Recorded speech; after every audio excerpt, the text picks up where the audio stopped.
What if the walls of your childhood home could speak the secrets you were forced to keep? I grew up in Crossville, Tennessee, a small town where the air smelled of pine and the church bells rang every Sunday morning. To outsiders, our family looked ordinary. My father was a stern man, his voice sharp as the crack of a whip, and my mother was gentle, her hands always busy with sewing or cooking, her eyes carrying a quiet sadness she never spoke aloud. As a child, I learned early that silence was survival. My father believed children should be seen, not heard. He demanded obedience, and every mistake was met with punishment. Yet, in the quiet moments when my mother tucked me into bed, I felt a flicker of warmth, a fragile reminder that love still existed in our house. But childhood innocence doesn't last forever. At 11 years old, my world shifted. My uncle Christopher returned to town, carrying with him a darkness I couldn't name at the time. He smiled at me in ways that made my stomach twist. He lingered too long in the doorway, his eyes heavy, his presence suffocating. I didn't understand what was happening at first. I only knew that something was wrong, something that made me want to disappear into the walls of that house. And when the abuse began, I carried it alone, terrified, ashamed, and convinced that no one would believe me. Crossville was a place where secrets were buried deep, where reputation mattered more than truth. I was just a child, but I already knew that speaking out could destroy everything. So I stayed silent. I stayed silent when my uncle's footsteps echoed down the hallway. I stayed silent when my body trembled in fear. I stayed silent when the world around me demanded I pretend nothing was happening. And then silence became impossible. At 11 years old, I discovered I was pregnant. The weight of that truth crushed me. I remember staring at my reflection in the cracked bathroom mirror, my hands trembling against my stomach, wondering how something so small could carry so much shame. I wanted to scream, but the walls of our house swallowed every sound. My mother was the first to notice. She saw the changes in me. The way I avoided her gaze, the way I flinched at my uncle's name. When she confronted me, I broke down, the words spilling out, face turned pale, her hands shaking as she realized the truth. Together, we carried that secret to my father. I remember the moment vividly, the way his eyes narrowed, the disbelief in his voice, the rage that followed when my mother revealed his own brother was the abuser. His anger was volcanic, but it wasn't directed at Christopher. It was directed at me. That night, he locked me in the basement. The cold, concrete floor became my prison, and the silence of Crossville became unbearable. He planned to send me away to a woman who helped girls in trouble. I didn't know what that meant at the time, but I understood enough to know it meant erasing the life growing inside me. I lay awake in that basement, listening to the creaks of the house above me, wondering if anyone would save me. My father's shame had become my burden, and I was trapped in the shadows of his rage. But even in the darkest places, hope flickers. My brother Joshua, just a boy himself, whispered through the cracks in the basement door, promising he wouldn't let me take me away. My mother's tears fell like rain when she visited me in secret, her voice trembling as she swore she would find a way out. That was the beginning of my escape. This is just the first chapter of Gertrude's story, a story of silence, betrayal, and survival. If you've ever felt the weight of secrets, or if you believe no child should carry such pain alone, share your thoughts in the comments. Your voice matters, and your words could be the light someone else needs. Sometimes the greatest danger doesn't come from strangers. It comes from those you trust most. I was 11 years old when the betrayal began. Childhood should have been a season of innocence, but mine was stolen by someone who carried my family's name.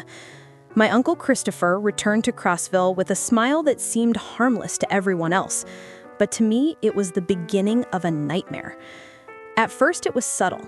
A hand that lingered too long on my shoulder, a voice that whispered things I didn't understand. He carried himself with authority, as if his presence was a gift to our family.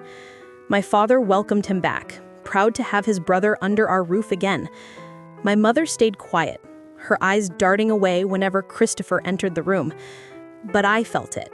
I felt the darkness in his gaze, the way he studied me when no one else was looking. And then, one evening, the silence of Crossville was shattered.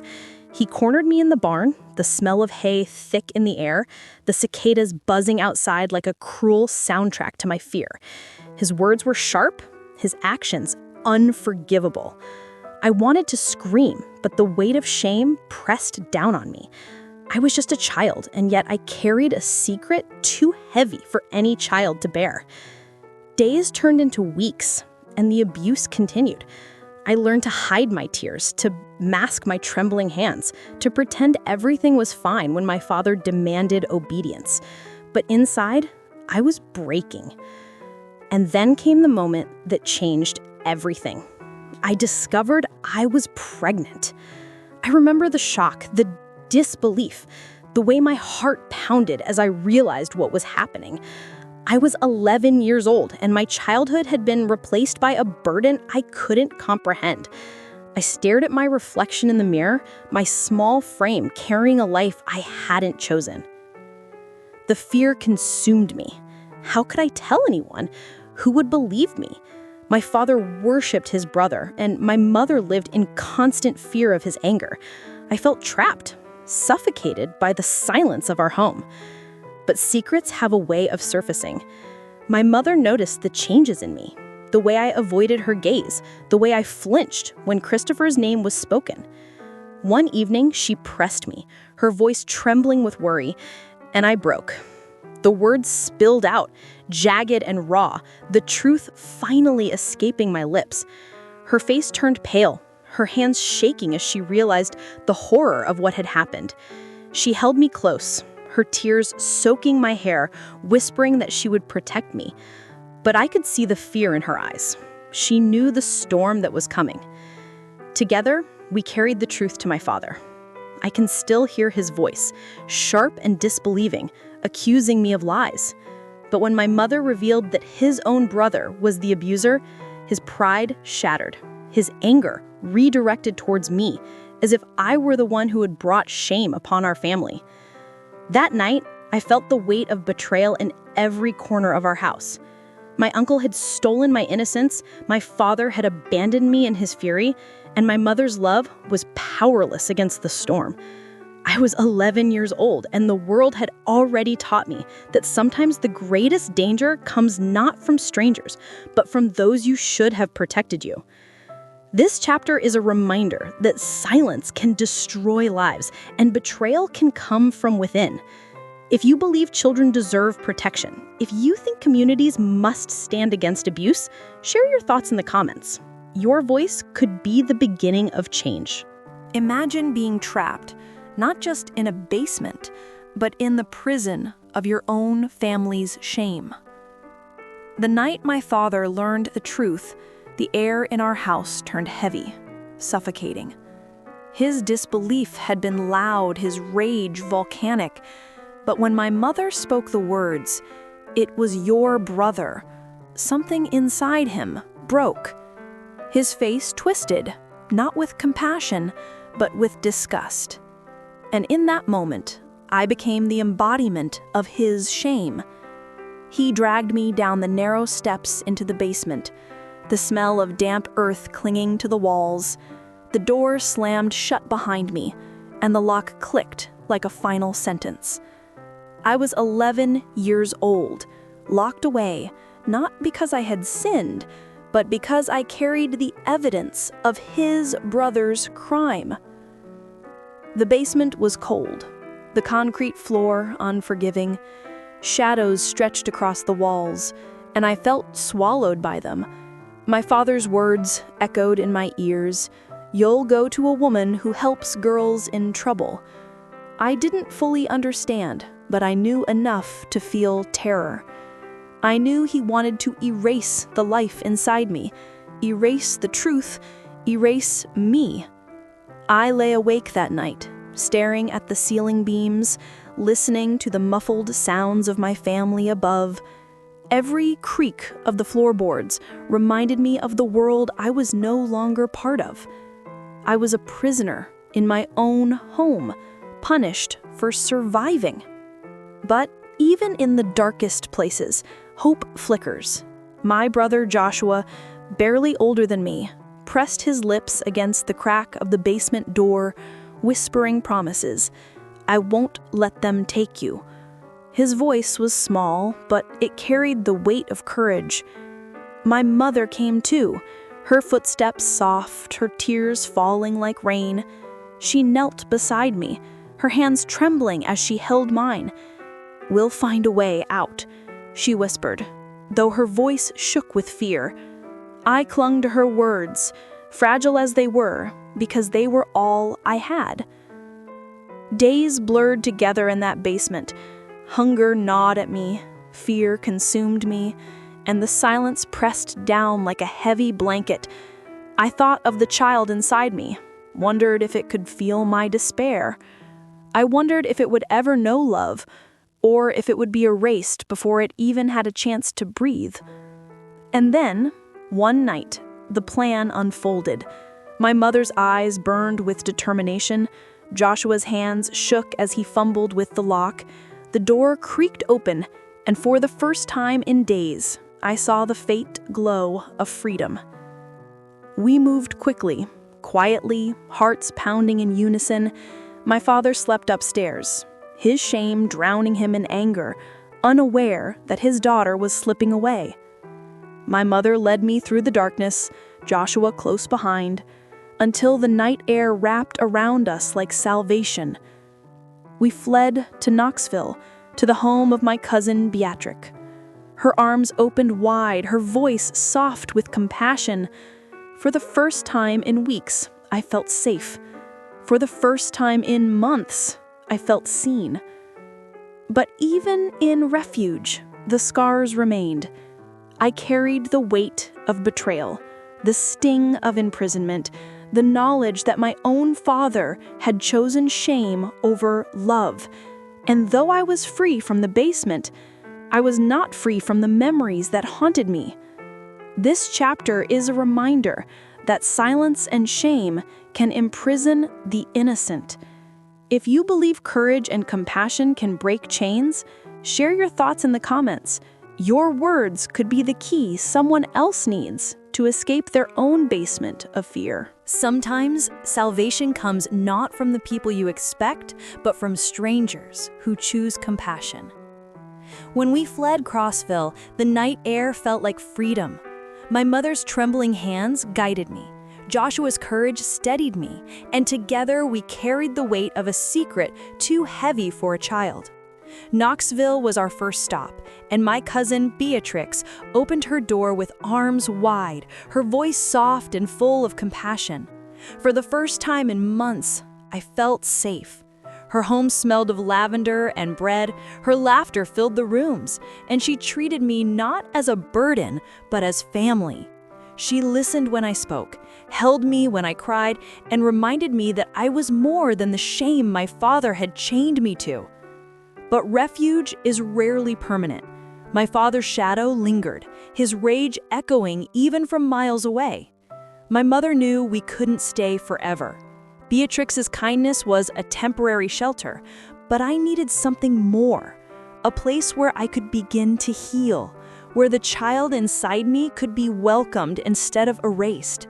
That place was St. Mary's home in Hartsville. I remember the first time I saw it, a tall brick building surrounded by fields, its windows glowing with warmth. It wasn't grand, but it was safe. The women there carried stories like mine, secrets that had broken them, burdens they were learning to carry. And for the first time, I wasn't alone. At St. Mary's, I learned to sew.